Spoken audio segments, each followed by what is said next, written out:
Es un gozo ver que 5 personas han pasado hoy a las aguas del bautismo para, como explicaba la hermana Irma, dar testimonio de que están unidos a Cristo y de que son salvos y están lavados y sus pecados han sido perdonados por la sangre que derramó Cristo y que tienen resurrección el día de mañana porque Cristo resucitó y han puesto su fe en Cristo. Esto es algo que todos debemos saber y le damos gracias a Dios. Antes de hablar aquí de la palabra de Dios, vamos a tener un momento de oración para que Dios sea el que guíe su palabra. Padre bueno, te adoramos y te damos gracias. Tú eres nuestro Dios. Gracias por estas personas que han pasado a las aguas del bautismo. Pedimos por los que no te conocen para que tú toques sus vidas y sus corazones y les des la fe para creer en ti y sean salvos. Bendice esta palabra, que seas tú el que la des y no yo. En el nombre de Cristo. Amén. Bueno, hoy voy a hablar de un discípulo. El bautismo, símbolo de que hemos dejado la vida vieja y que vivimos una vida nueva para Dios, símbolo de que estamos unidos a Cristo, que ya no somos la persona que éramos, sino que hemos nacido de nuevo. Revisa en la Biblia lo que es el nuevo nacimiento, que todo comienza cuando ponemos nuestra fe completamente en Cristo Jesús y a lo que Él hizo por nosotros. Ahí comienza el nuevo nacimiento. Y vamos a estar hablando, si se ha dado cuenta, los bautismos han girado alrededor del discipulado. Las personas vinieron aquí, bajaron a las aguas del bautismo para dar testimonio de que están unidos a Cristo y de que han sido cambiados. Y esas personas todas fueron discipuladas y todas fueron enseñadas por alguien. Vamos a ver en la Biblia la historia, una corta historia de un discípulo, un profeta viejo que le da su lugar a un profeta joven. Y también vamos a ver que Jesús hizo discípulo y nos mandó a nosotros, ¿qué cosa? A ser discípulos. Jesús enseñó a las personas acerca del reino de Dios y nos mandó a nosotros a que tenemos que enseñar a otros acerca del reino de Dios. No solamente predicar y decir arrepiéntete de los pecados, sino es guiarlo para parecernos más a Cristo, enseñarlo, llevarnos de la mano. Y Jesús, como maestro, es más que un maestro. Si vamos a la Biblia, dice: yo soy el buen pastor, y el buen pastor su vida da por las ovejas. Se supone que el discípulo es una persona que es un verdadero cristiano, una persona que nació de nuevo. Digo, se supone. Yo nací en el Evangelio, eso no salva a nadie. Yo tuve que un día nacer de nuevo, tuve que arrepentirme de mis pecados, pero nací en la iglesia y como niño que nace en la iglesia, observo todo lo que pasa a mi alrededor.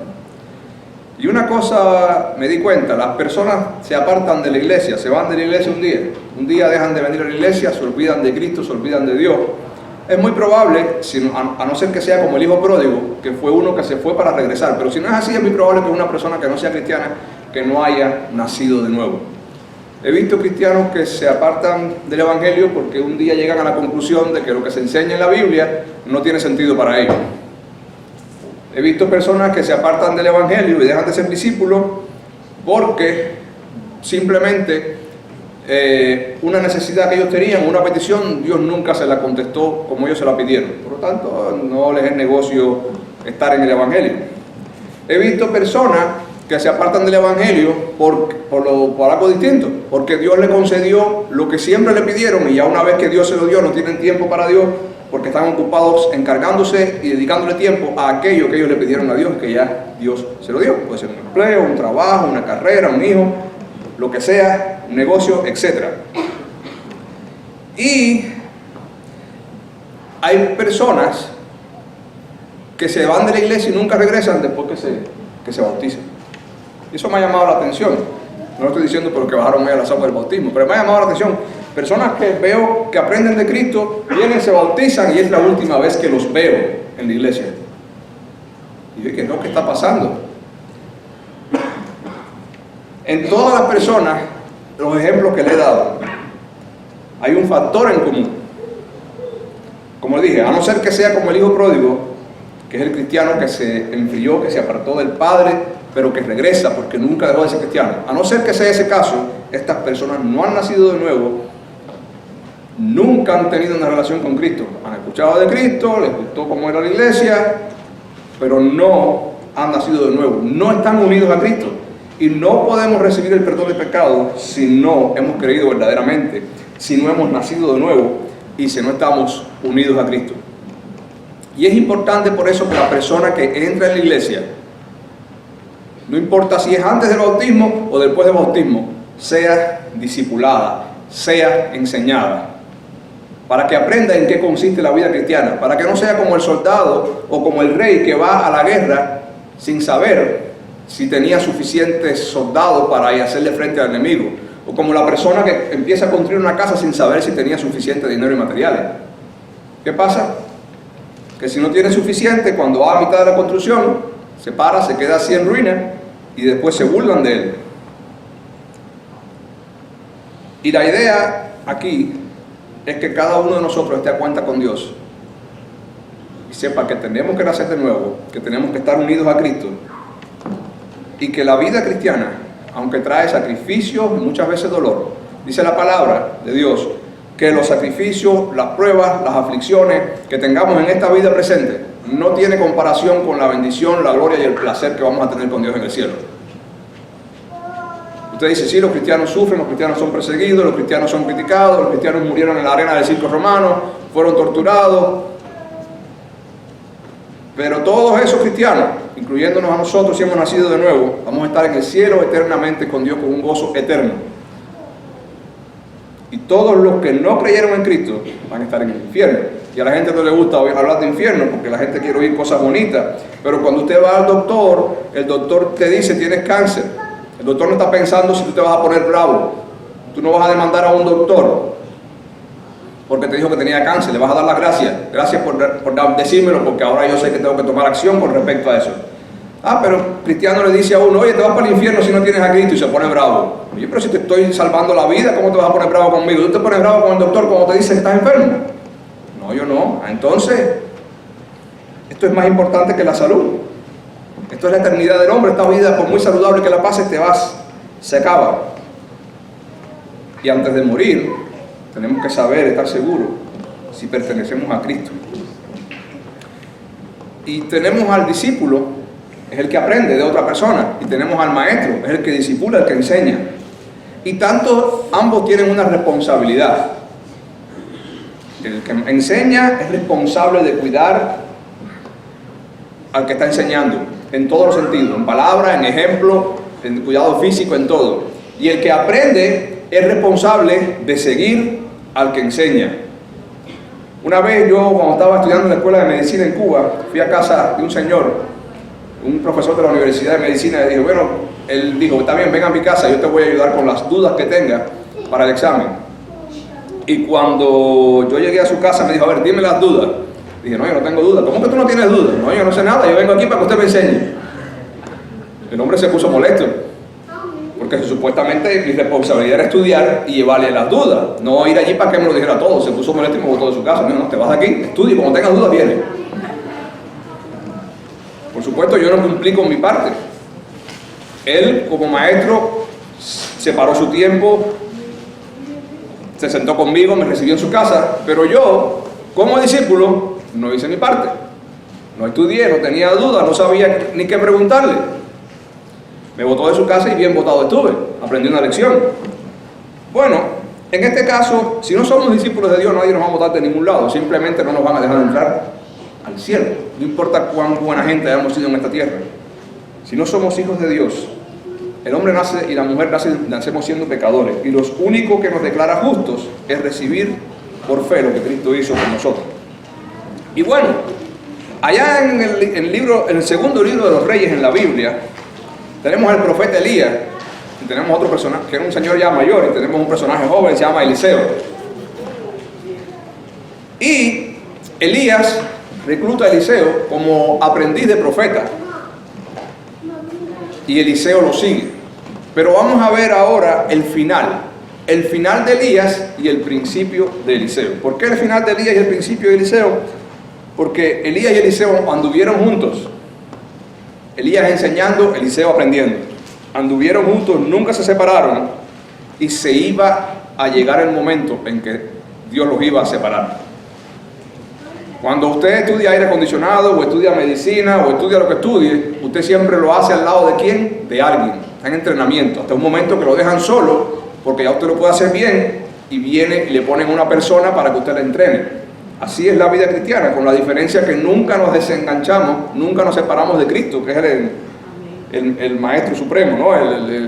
Nuestro Dios es el que nos enseña todo. Nunca podemos, en el caso de la vida cristiana, aunque dejemos un discípulo para coger a otro y ese discípulo busque a otro, siempre estamos conectados con Cristo. No podemos separarnos de Cristo, porque entonces no vamos a poder enseñar lo que Él quiere que enseñemos. Y vamos a leer lo que pasa con estos dos profetas, Elías el viejo, Eliseo el joven. Y aconteció que cuando quiso Jehová alzar a Elías en un torbellino al cielo, Elías venía con ellos de Gilgal. Y dijo Elías a Eliseo: quédate ahora aquí, porque Jehová me ha enviado a Betel. Están en un lugar llamado Gilgal. No voy a explicar, porque no tengo tiempo para esto hoy. Pero si usted estudia la Biblia, se va a dar cuenta que es Gilgal, qué pasó allí, porque es un lugar históricamente importante. ¿De dónde vienen? De Gilgal. Quiere decir que lo que estuvieran haciendo en Gilgal, lo estaban haciendo juntos. Ahí estaba el maestro enseñando y el discípulo aprendiendo y ayudando. Y mira la respuesta de Eliseo. Elías le dijo: me voy, Jehová me ha enviado a Betel. Quédate aquí, yo me voy solo a Betel. Quédate aquí descansando, resolviendo algunos problemas personales. Y mira la respuesta de Eliseo, el alumno, el discípulo: vive Jehová y vive tu alma, que no te dejaré. Descendieron pues a Betel. Él le juró: por Dios y por tu alma yo no te voy a dejar, yo voy contigo. Y aquí vemos un mentiré. El discípulo no se quedó atrás. ¿Dónde quería estar el discípulo? Con su maestro, aprendiendo. Y más que este discípulo estaba aprendiendo de un maestro que lo estaba enseñando a confiar en Dios. No le estaba enseñando aire acondicionado, ni le estaba enseñando pañilería, ni medicina, ni ingeniería. Le estaba enseñando a confiar en Dios. Vive Jehová y vive tu alma, que yo no te voy a dejar, yo me voy contigo. Y en la iglesia pasa algo. Tenemos que luchar, es verdad que hay que luchar. ¿Quién está dispuesto a invertir tiempo y enseñarle a otro de la Biblia? Pero cuando tenemos una persona, ¿quién está dispuesto a aprender? Oye, ¿qué pasa? Nadie quiere aprender. Y cuando tenemos un discípulo, a veces pasamos trabajo con el discípulo, pero también tenemos que tener paciencia. Pero la persona que está aprendiendo también tiene que poner de su parte. No suspender la reunión de estudiar la Biblia por cualquier cosa. Ir a estudiar la Biblia con un maestro o con una persona, un hermano de la iglesia, es tan importante como venir al templo, es tan importante como orar. Recuérdense que en la Biblia aparece la historia de Jesús en casa de Marta y María. Jesús estaba de visita con sus discípulos allí. María estaba sentada escuchando a Jesús y Marta estaba, lógicamente, lo que se supone que haría, preparando toda la comida para Jesús y sus discípulos. Y Marta le dice a María, Marta le dice a Jesús: ¿no te molesta que mi hermana María esté ahí sentada sin hacer nada y yo estoy haciéndolo todo? Jesús le dijo: mira, Marta, tú estás afanada y turbada con muchas cosas, pero tu hermana María ha escogido la mejor parte y nadie se la va a quitar. Parece mentira o parece irreal que la mejor parte sea estar sentado aprendiendo de la Biblia, cuando todo el mundo te dice: los biles no se pagan solos. Los biles no se pagan solos. Dios paga nuestros biles, creas en Dios o no, porque la fuerza, el trabajo, la salud y la inteligencia que tienes, te la da Dios. Y la gente depende de Dios. La única diferencia entre los cristianos y los no cristianos es que los no cristianos ignoran que dependen de Dios y los cristianos lo sabemos. Pero todos dependemos de Dios. Yo no sé de dónde iba a salir la comida, pero si Marta no cocina y se siente a escuchar a Jesús, almuerzo iba a aparecer para Jesús y los discípulos. Ya Jesús antes había multiplicado los panes y los peces, había alimentado a miles de personas y había demostrado su poder. Y nosotros, si no dejamos cosas que tenemos que hacer, que parecen importantes, porque son para dedicar tiempo a aprender de Cristo, no vamos a tener la oportunidad de ver cómo Dios suple y nos da lo que necesitamos, aun cuando dejamos las cosas importantes y lo ponemos a Él en primer lugar. Pues Eliseo hizo el sacrificio, siguió el camino con Elías. Y saliendo Eliseo, los hijos de los profetas que estaban en Betel le dijeron: ¿sabes que Jehová te quitará hoy a tu Señor de sobre ti? Es decir, a tu maestro. Y él le dijo: sí, yo lo sé, callad. Elías le envió a decir: Eliseo, quédate aquí ahora, porque Jehová me ha mandado a Jericó. Después de mucho caminar, Elías le dice, descansa aquí tranquilo, yo tengo que ir a Jericó, Jehová me mandó a hacer algo. ¿Qué hace Eliseo? Pues repite lo mismo. Vive Jehová y vive tu alma, que no te dejaré. Y vinieron los dos pues a Jericó. Vemos el discípulo que quiere aprender, quiere estar todo el tiempo al lado del maestro. Los alumnos que más aprenden en las universidades son los que están al lado del profesor en las ayudantías, en las prácticas, son los que están observando. Y aquí estaba Eliseo. Yo quiero ver cómo este hombre se relaciona con Dios, cómo este hombre aprende de Dios, yo quiero aprender de él. Y para allá fue Eliseo. Era más cómodo quedarse en Betel, pero él se fue a Jericó con Elías, todo el camino. Y se acercaron a Eliseo los hijos de los profetas que estaban en Jericó y le dijeron, ¿sabes que Jehová te quitará hoy tu señor de sobre ti? Él respondió, sí, yo lo sé, callad.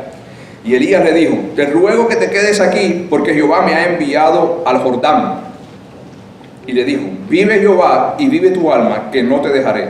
Y fueron ambos juntos. 3 veces Elías le dijo, quédate aquí, quizás cualquiera de nosotros nos quedamos. Me acuerdo que una vez yo atendí un grupito pequeño, todos los martes por la noche, yo iba a una casa allá en Cuba a orar con un grupo de hermanos y a leer la Biblia. Y un día llego y el dueño de la casa me dice, oye, hoy vamos a suspender la reunión de la ciudad. ¿Cómo que por qué? Sí, porque hoy hay un juego de pelota. Y así, bueno, para los cubanos la pelota, yo soy un cubano raro, a mí no me gusta la pelota ni me interesa, pero para los cubanos la pelota es algo, no sé, como el aire para respirar. Y yo le dije, no, yo voy a dar la reunión. Bueno, él se fue para allá atrás, vio su pelota y yo me quedé con los hermanos orando, adelante y leyendo la Biblia. Pero algo que para ti puede ser lo más emocionante, si tú lo cambias, si tú cambias a Dios por algo que para ti puede ser emocionante, es como Esaú, cuando venía hambriento del campo y vendió sus derechos de hijo mayor por un plato de frijoles, por un plato de habichuela, de lentejas. Tenemos que tener cuidado porque las cosas más que parecen ser más importantes o más necesarias en la vida, las ponemos en primer lugar para dejar de aprender de Dios y se nos olvida que nosotros dependemos de Dios. Si usted lee la Biblia, usted se va a dar cuenta que Dios escribe recto, en líneas curvas, que Dios abre un río donde no hay agua, que Dios hace que el agua salga de la peña, que Dios hace caer comida del cielo, que Dios suple y hace milagros y Él nos creó a nosotros.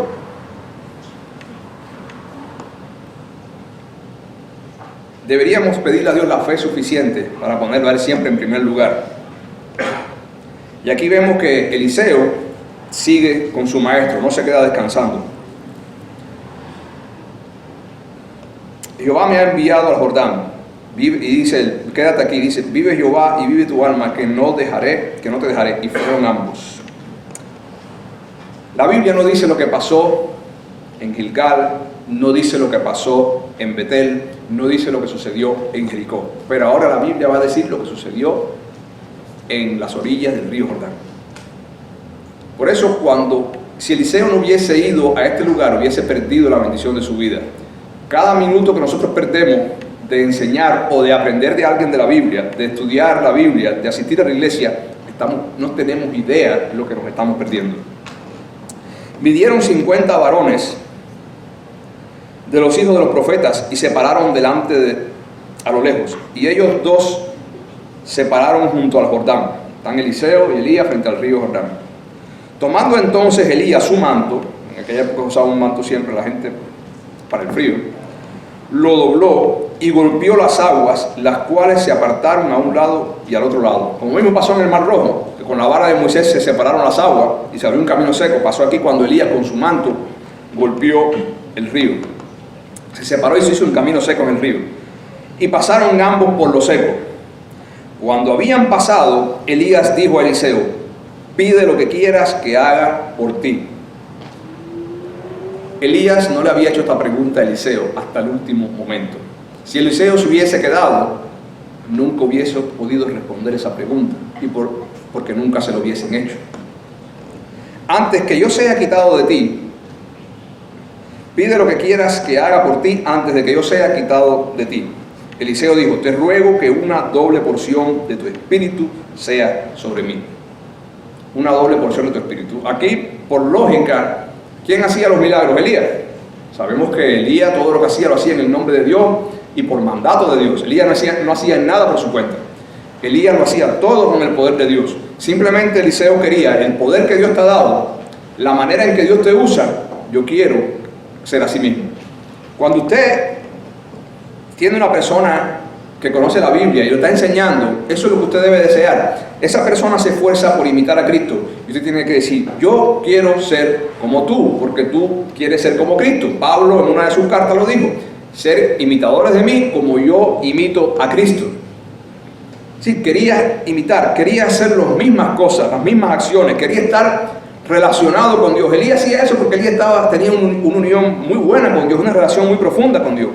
Eliseo quería eso y aún quería más. Te ruego una doble porción de tu espíritu sea sobre mí. Y ese es el deseo de toda persona, tener interés en conocer más la Biblia. Por eso, tener interés en que su maestro le enseñe más de Dios. Y él le dijo, cosa difícil me has pedido. Si me vieres, cuando fuere quitado de ti, te será hecho así. ¿Está bien? Si tú me ves cuando Dios me separe de ti, eso te será concedido. Mas si no, no. Bueno, si él se hubiese quedado descansando y no hubiese quedado al lado de su maestro, no hubiese tenido esta oportunidad, pero ahora la tiene porque fue persistente en aprender.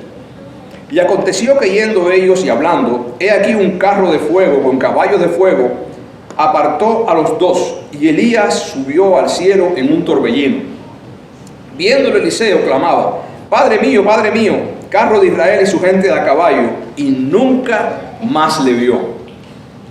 Y tomando sus vestidos, los rompió en dos partes. Es decir, trajo su ropa en señal de tristeza, porque su maestro había sido quitado de él. Alzó luego el manto de Elías, que se le había caído. ¿Qué se le cayó a Elías cuando subió al cielo?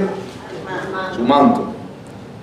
No es que el manto sea mágico, es que esto simplemente representaba la presencia de Dios. Y volvió y se apartó y se paró a la orilla del río Jordán. Ya se quedó solo Eliseo. Nosotros no sabemos lo que va a pasar en nuestras vidas. La persona que nos enseña, el hermano que nos ayuda, el pastor que nos predica, el vecino que nos predica de Dios, no sabemos cuándo vamos a dejar de verlo, cuándo se va a morir, cuándo se va a mudar, cuándo se va a cambiar de trabajo. No sabemos. Quizás estás en una iglesia donde todos te apoyan, pero el día de mañana tuviste que vivir a otro estado. No sabes a quién vas a tener allí que te apoye y que te anime. Entonces tienes que prepararte mientras estás acompañado de gente que te enseñe y aprovechar ese momento. Y tomando el manto de Elías, que se le había caído, golpeó las aguas. Eliseo puso, bueno, Elías se fue, yo me voy para mi casa. Se acabó todo. Hay cristianos que tristemente conocí una familia, y eso no es un ejemplo, pero lo he visto varias veces, donde todos iban a la iglesia domingo tras domingo y aprendían de la Biblia y hacían cosas para la iglesia. El padre de familia falleció y la familia se desapareció de la iglesia. Entonces diga que eso no me pase a mí, porque a cualquiera de nosotros nos puede pasar. Yo tengo que estar unido a Cristo, no a una persona. Que eso no me pase a mí. Por eso es importante el discipulado, prepararme para cuando la persona que me ayuda no esté, estar yo preparado para estar unido a Dios y para ayudar a otros a buscar a Dios. Y tomando el manto, Elías, que se le había caído, golpeó las aguas. Vemos a Eliseo, ¿qué está haciendo? No está haciendo nada por encima de lo que hizo Elías, está haciendo exactamente lo mismo. Con el manto golpeó el agua del río para regresar para atrás. Y dijo, ¿dónde está Jehová, el Dios de Elías? Él no preguntó, a ver manto, a ver si esto funciona. Vamos a ver si al manto no se le acabaron las baterías. No, él sabía de dónde venía el poder. Él estaba claro. Él no adoraba el manto. Él sabía de dónde venía el poder. Dijo, ¿dónde está Jehová, el Dios de Elías? Así que hubo golpeado del mismo modo las aguas. No la golpeó de un modo diferente. La golpeó como mismo lo hizo Elías. No tenemos que inventar nada. Lo que nos enseñó Cristo, tenemos que aprenderlo. Tenemos que enseñárselos a otros. Y los que han aprendido de Cristo, tenemos que aprender de ellos. Y se apartaron a un lado y a otro, y pasó Eliseo. Dios le concedió su deseo. Dios le dio el poder para hacer milagros, y Eliseo hizo lo mismo que hizo Elías. Tocó con el manto el agua del río Jordán, y el río Jordán se separó y él pudo pasar en seco. Viéndole los hijos de los profetas que estaban en Jericó al otro lado, dijeron: el espíritu de Elías reposó sobre Eliseo. Sabemos que no es Elías, que es el espíritu de Dios. Y vinieron a recibirle y se postraron delante de él. Si usted sigue los capítulos, Eliseo hizo muchos milagros. Eliseo era el representante de Dios. Y Eliseo hizo muchas cosas a favor de estos profetas. Eliseo, cuando usted lee la Biblia, usted se da cuenta que Eliseo pasó mucho tiempo con otros profetas. ¿Qué estaba haciendo? Los estaba apoyando, los estaba animando y los estaba enseñando. Entonces nos damos cuenta que hay cosas que el discípulo tiene que hacer con su maestro. Primeramente con Cristo y también con su maestro, con la persona que Cristo le haya puesto. Sea el pastor, sea el vecino de al lado, sea un compañero de trabajo, sea la hermana como Carolina que ha enseñado a otras hermanas de la Biblia. El discípulo tiene que seguir a su maestro, seguir primeramente a Cristo. Tiene que imitar a su maestro. Por eso lo que enseñamos tenemos que tener cuidado cómo nos comportamos. El discípulo tiene que aprender de su maestro. El discípulo tiene que llevar la cruz. Sí, porque en la vida del discipulado no solamente es tomar café juntos y leer la Biblia. A veces hay momentos difíciles. Eliseo tuvo que ir con Elías a todos los lugares caminando, lejos, bajo el sol. El discípulo tiene que creer y escuchar. Tiene que actuar y tomar acción como lo hizo Eliseo. Y tiene que trabajar. Dice la Biblia, Cristo mismo dijo: yo trabajo y mi Padre trabaja. Vamos a ver estos puntos que le dije. Rápido, algunos textos del Nuevo Testamento. Vamos a ver cosas que significan ser un discípulo, y Jesús las dijo. Por ejemplo, en Lucas 14:20 Jesús dijo: si alguno viene a mí y no aborrece a su padre, madre, mujer, hijos, hermanos o hermanas, o aún su propia vida. Vamos a parafrasear esto porque esto está en un lenguaje un poco, una traducción más moderna nos diría así: si alguno viene a mí y ama más a su padre, a su madre, a su esposa, a su hermana, a sus hijos, aún ama su vida más que a mí, él no puede ser mi discípulo. Y usted dice: pero ¿cómo va a hacer eso? ¿Cómo yo voy a amar a Dios más que a mí? Bueno, todos aquí han escuchado la historia que cuando yo tenía 5 años le pregunté a mi papá: papi, ¿tú amas más a Dios o a mí? Mi papá me dijo: no, yo amo más a Dios que a ti. Yo lo miré serio y él me dijo una respuesta muy clara: mientras más ame a Dios, mejor te voy a amar a ti. Así que si usted tiene un esposo, sepa que ese esposo, mientras más ame a Dios, más la va a amar usted. Y la esposa, mientras más ame a Dios, más preparada va a estar para amar al marido. Y un hijo, mientras más ame a Dios, más va a respetar a su padre. Y un padre, mientras más ame a Dios, mejor va a cuidar a su hijo. Un jefe, mientras más ame a Dios, mejor jefe va a ser. Y un empleado, mientras más ame a Dios, mejor servicio va a prestar a su cliente. El principio de toda la sabiduría es el temor a Jehová. Es decir, amar a Dios y temerle es lo que lo hace usted amar de verdad a las personas, empezando por su familia y todas las personas que nos rodean. Quiere decir, si tú no amas más tu propia vida incluso que a Cristo, no puedes ser tu discípulo. Pero cuando usted dice: no, pero eso es una inversión muy grande. No, no es una inversión muy grande. Nuestra vida en esta tierra es corta. Y si invertimos nuestra vida en Cristo, vamos a tener una eternidad que no tiene precio. Fue pagada por la sangre de Cristo en la cruz. Y si no vamos con Cristo porque no quisimos ir con Cristo, pues bueno, ahí está el infierno con el fuego eterno. Triste, pero real. Hoy en día no nos gusta que nos hablen de cosas feas porque el discurso de odio y porque a las personas no les gusta y porque no es popular, pero las cosas hay que decirlas. Si usted no le dice a su vecino: oye, hay un hueco ahí, el vecino se va a caer en el hueco. Entonces usted fue malo porque no lo avisó. Nosotros como cristianos tenemos que avisar a la gente, aunque nos maltraten por avisarle, pero hay que avisarle a la gente. Dios nos mandó a eso. Eso es parte de hacer discípulos. Decirle a las personas que tienen que arrepentirse. Jesús también dijo: llevad mi yugo sobre vosotros y aprended de mí, que soy manso y humilde. El yugo, un par de toros, un par de bueyes llevan el yugo para trabajar. Es decir, que el yugo es sinónimo de algo pesado. O el yugo, la palabra yugo se utiliza para hablar de esclavitud, para hablar de dictaduras, para hablar de abuso. Pero el ser humano siempre va a estar bajo un yugo. Nadie es libre. Tu yugo puede ser el trabajo, puede ser tu negocio, puede ser tu vicio, puede ser el cine, puede ser la computadora, puede ser un deporte, puede ser tu orgullo, puede ser el dinero, algo que te esclaviza. El único yugo que te hace libre de todos los demás yugos y te da vida eterna es Cristo. Por eso dice, llevad mi yugo sobre vosotros y aprended de mí que soy manso y humilde de corazón y hallaréis descanso para vuestras almas. Todos los yugos de este mundo, aun los que parecen más placenteros, dan estrés. La Biblia lo dice, el rico no puede dormir bien porque las muchas riquezas no lo dejan dormir. Pero miren el yugo de Jesús, es obedecer la palabra de Dios, que es buena para ti y para los demás. ¿Y qué vas a hallar para tu alma? Descanso. Que todos vivimos hoy estresados con todas las cosas, que si el mortgage, que si la inflación, que si el médico lo que me dijo, pero el yugo de Jesús trae descanso. Obedecer a Cristo trae descanso para vuestras almas. ¿Cómo tenemos que ser como discípulos de Dios?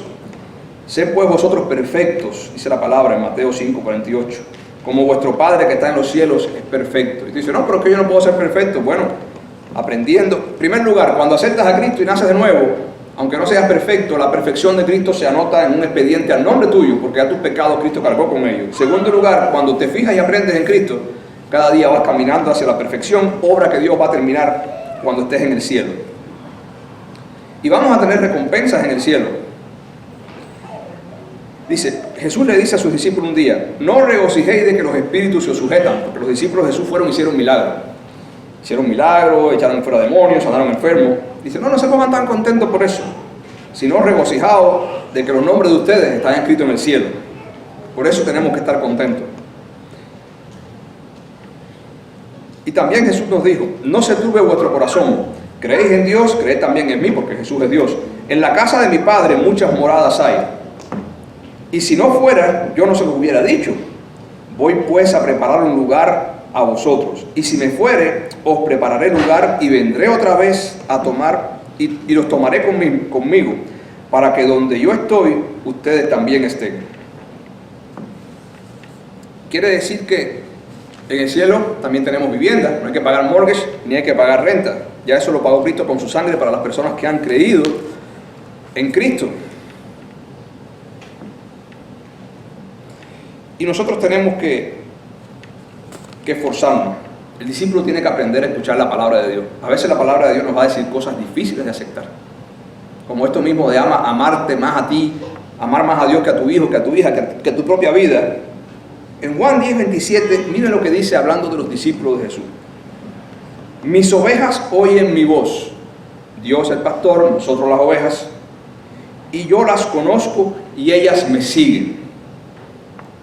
Como discípulos de Cristo tenemos que conocer la Biblia para saber, aún no solamente el televisor, no solamente la escuela, aún cuando estoy sentado escuchando al pastor, yo tengo que estar bien conectado a Cristo y aprender de Él para saber si lo que me están hablando es o no es de Cristo, es o no es verdad. Hoy la gente le hace caso a todo, mientras más tonto, más lo sigue la gente, y tenemos el TikTok, el ejemplo de todo. Otro día hablaba con mi cuñado que si tú quieres ser viral en TikTok, saca la tontería más grande del mundo. Si sacas algo bueno, algo de calidad, no hay seguidores. Pero si sacas una cosa bien tonta y bien, oye, miles de seguidores, que hacen millonarios. Los cristianos tenemos que saber qué es lo que escuchamos, qué es lo que seguimos y qué es lo que creemos. Porque hoy en día la gente escucha cualquier cosa y cuando le habla de Cristo y del Evangelio, te ponen cara como si le estuvieras enseñando una aguja con penicilina para inyectarlo. Dice, mis ovejas oyen mi voz y yo las conozco y ellas me siguen. El discípulo va a conocer la voz de Dios y va a conocer la voz del ladrón.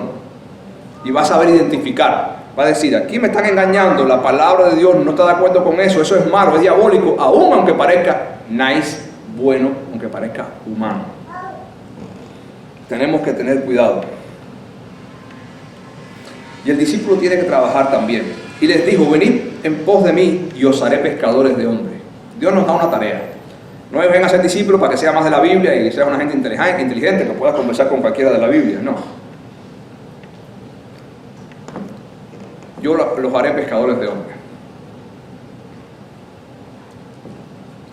4 de los discípulos de Jesús eran pescadores. Y Jesús los puso a pescar hombres. Los sacó del mar para ponerlo en cualquier lugar del mundo, a llamar a otros al Evangelio, al arrepentimiento de pecados. Y eso es importante, el nuevo nacimiento. Las personas iban a ver a Juan el Bautista cuando estaba bautizando. Juan el Bautista le decía, no, muestren, no solamente bautizarse y decir que somos hijos de Abraham, no. Muestren con su vida, con sus acciones, que ustedes de verdad se han arrepentido de sus malas acciones. Y arrepiéntanse. El discípulo tiene que arrepentirse de sus pecados, porque si no te arrepientes, si no tienes pesar por tus pecados, aunque hayas oído hablar de Cristo, no te das cuenta que tú necesitas a Cristo para que te limpie de esos pecados y puedas tener entrada libre al reino de los cielos. Y esta es la palabra que traigo para motivarlos a todos. Motivar a los que no tienen un discípulo, que lo busquen. A los que están siendo discipulados, que sean responsables. A los que no tienen quien los discipule, que busquen a alguien. Y a los cristianos que no se han bautizado, que se bauticen. Amén. Que le pidan a Dios amor por esto. Cuando yo voy a salir, yo soy medio entretenido. Cuando voy a salir, a veces mi esposa me dice, oye, ¿no te pusiste el anillo de compromiso? Bueno, ella quiere que yo me lo pongo. Pero si yo no quisiera ponerme el anillo de compromiso, ¿por qué sería? Como en las películas, que ven un hombre en un bar, llega una muchacha y el hombre es así, se quita el anillo y se lo esconde. Bueno, el cristiano que no se quiere bautizar y dice que es cristiano es como ese hombre que cuando ve a la muchacha venir se quita el anillo. Él no quiere que sepan que está casado, porque él no quiere serle fiel a su esposa, no tiene ningún compromiso con ella aunque esté casado. Así que si no se ha bautizado, ore y pídele a Dios que lo haga nacer de nuevo y que ponga este deseo en su corazón. Vamos a orar. Padre bueno, gracias.